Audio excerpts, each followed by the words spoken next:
สิมารีวิวรถซุปเปอร์คาร์มินิฮอปมินิออโต้นะครับประตูเปิดได้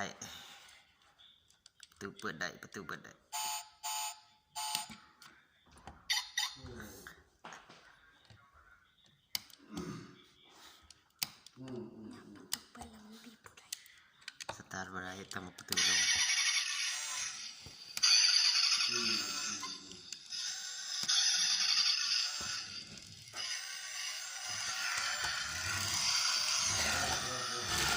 เร็วมาก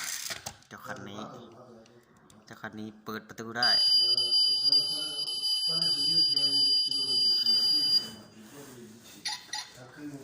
เปิดฝรั่งเนาะ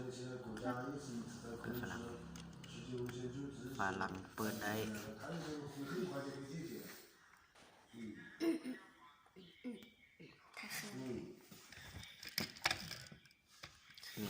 เครื่อง30 แรงม้า3,000 แรงม้า3,000 แรงม้าว่าผิดไปมาแรงเกินความเร็ว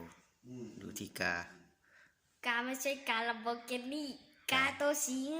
กาช้างนะครับตัวสิงบ้าแล้วความเร็วอยู่ที่280 กิโลเมตรต่อชั่วโมง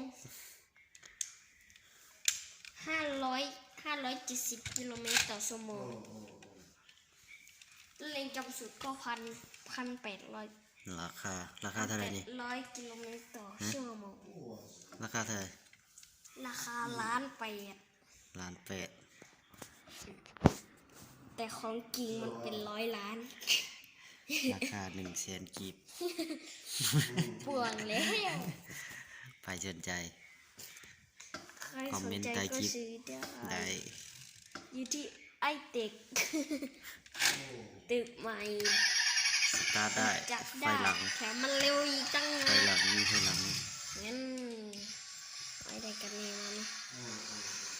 นี่กับตากันง่าย